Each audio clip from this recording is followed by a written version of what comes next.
નમસ્તે વિદ્યાર્થી મિત્રો, તક્ષશિલા વિદ્યાપીઠ દ્વારા ચાલતા ઓનલાઈન લેક્ચરમાં હું ગીતા વારી આપનું હાર્દિક સ્વાગત કરું છું. વિદ્યાર્થી મિત્રો, આજે આપણે ધોરણ 7ની અંદર વિષય હિન્દીમાં પાઠ નંબર 3 સચ્ચા હીરા એનો અભ્યાસ છે એ ભણીશું. વિદ્યાર્થી મિત્રો, આપણે આ પહેલાંના બધા ઓફલાઈન લેક્ચર એટલે કે તમે જ્યારે સ્કૂલે આવતા હતા ત્યારે આપણે પાઠ પણ ભણ્યા અને સ્વાપોથીમાં પણ એ પાઠ આપણે પૂરો કરી દીધો, પરંતુ આપણે ચોપડીનો અભ્યાસ અને એનો સ્વાધ્યાય છે એ ત્યારે બાકી હતો. તો આપણે અભ્યાસની થોડીક ચર્ચા છે એ આ લેક્ચરની અંદર કરીશું. હવે અહીંયા આપણને પહેલો પ્રશ્ન અભ્યાસમાં આપવામાં આવેલો છે કે ચોથી श्री का बेटा सचमुच हीरा था क्यों? चौथी श्री का बेटा सचमुच हीरा था क्यों? હવે ચોથી એટલે કે ચોથી શ્રીનો છોકરો છે એ ખરેખર હીરો હતો એવું તમે શા ઉપરથી છે શેના ઉપરથી છે એ કહી શકો છો? તો એનો જવાબ છે એ આપણે મૌખિક દેવાનો છે, એટલે કે મોઢે. પણ તમે નોટ અને પેન સાથે રાખીને મારી સાથે હું જવાબ બોલું તે લખતા જજો. चौथी श्री का बेटा अपनी माँ को देखकर रुक गया और अपनी माँ से बोला, माँ लाओ मैं तुम्हारा घड़ा पहुँचा दूँ. माँ के मना करने पर भी उसने माँ के सिर से पानी का घड़ा उतार कर अपने सिर पर रखा और घर की ओर चल दिया. स्त्री के बेटे में विशिष्टता, जिम्मेदारी और बड़ों के प्रति सम्मान की भावना थी, इसलिए हम कह सकते हैं कि चौथी श्री का बेटा सचमुच हीरा था. આ પ્રશ્ન આપણે સ્વાપોથીમાં પણ લખાવેલો જ છે. હવે પછી છે બીજો પ્રશ્ન. आप अपने घर में माता पिता को कौन कौन से काम में मदद करते हैं? તો તમે તમારા ઘરમાં તમારા મમ્મી પપ્પાને જે કામમાં મદદ કરતા હો એનું નામ લખવાનું છે.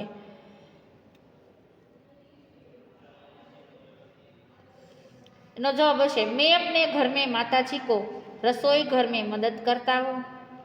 माताजी जो चीज़ मुझसे मंगवाती है उसे मैं देता हूँ. सब्जी काट देता हूँ. घर की चीज़ों यथास्थान पर रखता हूँ. घर साफ करने में मदद करता हूँ. कपड़े लेकर अलमारी में रखता हूँ. वे तीसरा प्रश्न है, आदमी सच्चा हीरा कैसे बन सकता है? देखिए, व्यक्ति से साचो हीरो क्यारे बनी सके? तो एनो जवाब है एम हशे के आदमी ज्ञान प्राप्ति के साथ साथ अपने जीवन में विशिष्टता, जिम्मेदारी और बड़ों के प्रति सम्मान की भावना से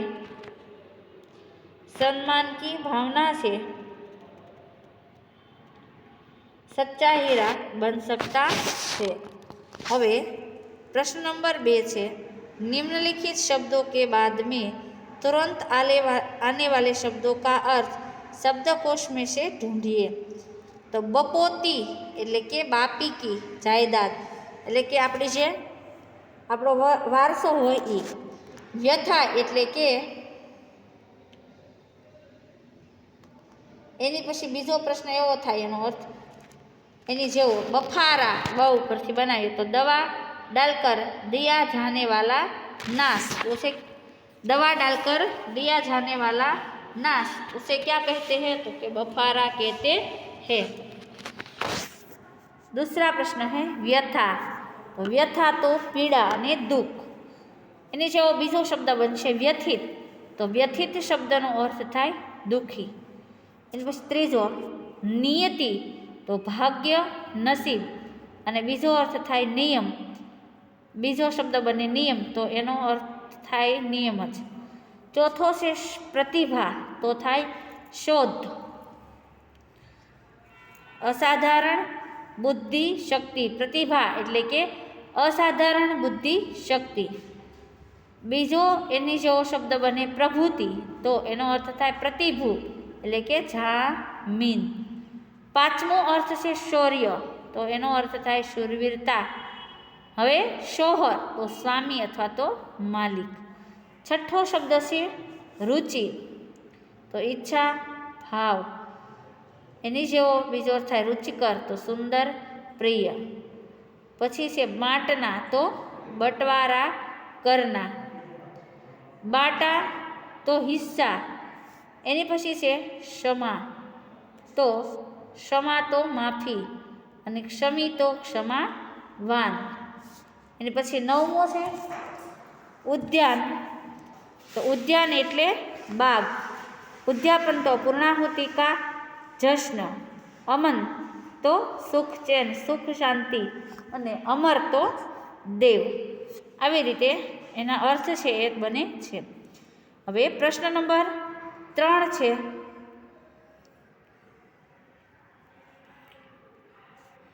कहानी की चर्चा करके छात्रों से लेखन करवाइए. આપણે વાર્તા છે એની ચર્ચા કરવાની છે, અને પછી મુદ્દાઓ પરથી, આપેલા મુદ્દાઓ ઉપરથી તમારે વાર્તા કરવાની છે. તો આપેલા મુદ્દાઓથી વાર્તા કરવાની છે. એના મુદ્દાઓ છે રાજા કા બીમાર પડના, વેદ की असफलता, किसी अनुभवी बुढ़े की सलाह, किसी सुखी मनुष्य का कुर्ता पहनो, राजा का कुर्ता खोजने जाना, मेहनती किसान को देखना, सुख का राज समझना. હવે અમે તમને અગાઉ કહ્યું હતું એમ કે આપણે પહેલા સેમેસ્ટરની અંદર જે પાકી નોટ બનાવી હતી, યાદ છે ને વિદ્યાર્થી મિત્રો? એ પાકી નોટની અંદર તમારે વાર્તા છે એ લખવાની છે. सुख का राज, वार्ता का शीर्षक हम देंगे सुख का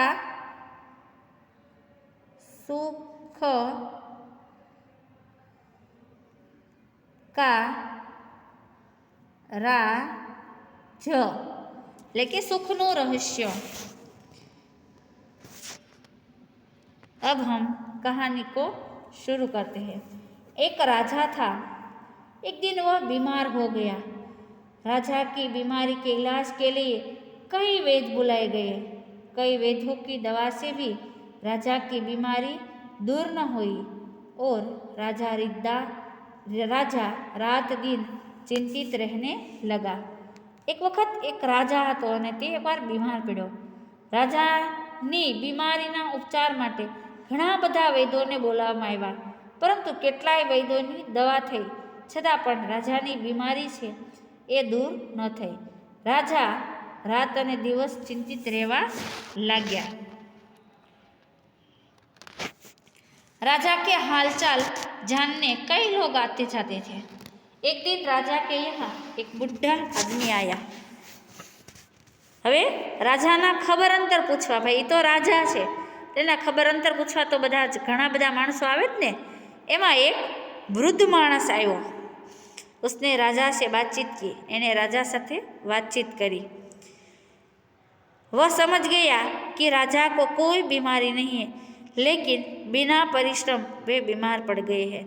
રાજ એ સમજી ગયો કે રાજાને કોઈ પણ પ્રકારની બીમારી છે નથી, પરંતુ એ ખાલી ખોટો પરિશ્રમ કરીને બીમાર પડી ગયો, એટલે કે પરિશ્રમ વગર એ બીમાર પડી ગયા.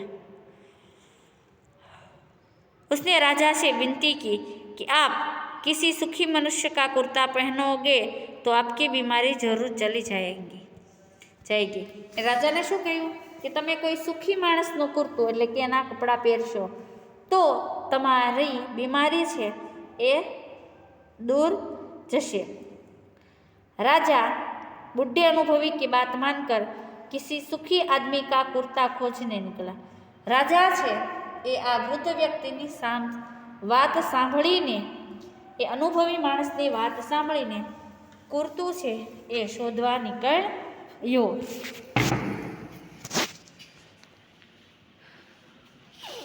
अब राजा सुखी व्यक्ति को ढूंढ रहा था। इतने में उसने एक किसान को काम करते देखा। राजा ने उसे पूछा कि तुम क्यों सुखी हो, कभी बीमार क्यों नहीं पड़ते? किसान ने बताया कि मैं हर रोज सुबह जल्दी उठकर सारा दिन अपना काम करता हूँ, इसलिए कभी बीमार नहीं होता। રાજાએ શું કીધું? એક ખેડૂતે રાજાને શું કીધું કે હું વહેલી સવારે જાગીને દરરોજ વહેલી સવારે જાગીને મારું કામ કરું છું, તેથી હું ક્યારેય બીમાર પડતો નથી। राजा किसान की बात समझ गए। घर आकर सुबह से शाम तक अपना काम करने लगे तो उसकी बीमारी चली गई। राजा છે એ ખેડૂતની વાત સમજી ગયો અને ઘરે આવીને સવારથી સાંજ સુધી તે પોતાનું કામ કરવા લાગ્યો અને એની બીમારી છે એ દૂર છે એ ભાગી ગઈ।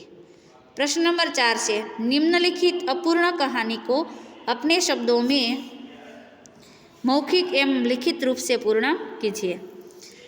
पुराने जमाने की बात है, कनकपुर देश के दरबारियों की ख्याति देश विदेश में फैली हुई थी। उनकी बुद्धि की प्रशंसा सुनकर दूसरे देश के दरबारी उनकी परीक्षा लेने के लिए आए। उसके एक हाथ में असली फूलों की माला थी और दूसरे हाथ में नकली फूलों की माला थी। उसने दरबारियों से कहा, श्रीमान, आप हाथ लगाए बिना बता सकेंगे कि इनमें से कौन सी माला असली फूलों की है? सभी दरबारी आश्चर्य में पड़ गए। दोनों मालाएं बिल्कुल समान लग रही थी। दरबारी के प्रश्न का उत्तर देना मुश्किल था, पर आखिर एक बुद्धिमान दरबारी खड़ा हुआ। अब आगे हम कहानी सुनते हैं। उसने कहा कि महल की सभी खिड़कियां खोल दी जाए। जब खिड़कियां खुल गई तो बाहर से मधुमक्खियां असली फूलों की माला पर आकर बैठने लगी। बुद्धिमान दरबारी ने बताया कि आपके बाएं हाथ में जो माला है, जिस पर मधुमक्खियां मंडरा रही है, वह असली फूलों की माला है। सभी दरबारी अचंभे में पड़ गए। आए हुए दरबारी ने भी उसकी प्रशंसा की। राजा ने उसे भेंट देकर शाबाशी दी। इस कहानी से हमें बोध मिलता है कि संकट के समय भी धैर्य और चतुराई से काम किया जाए तो अवश्य सफलता मिलती है। ये प्रश्न नंबर 5 है। निम्नलिखित कहानी का सारांश। सारांश એટલે શું? એનો અંશ એ આપણે લખવાનો છે। नंदनवन में एक छोटा सा तालाब था। तालाब के शीतल जल में राजहंस रहता था। वह बड़ा सुंदर था। उसी तालाब में पास वाले पेड़ पर दुष्ट कौवा रहता था। वह राजहंस की सुंदरता पर ईर्ष्या करता था। एक दिन शिकारी थका हुआ तालाब के पास आया। उसने तालाब से पानी पिया और पेड़ के नीचे विश्राम करने लगा। उसे नींद आ गई। कुछ देर बाद शिकारी के मुंह पर धूप आने लगी, એટલે કે તડકો આવવા લાગ્યો। राजहंस को दया आ गई।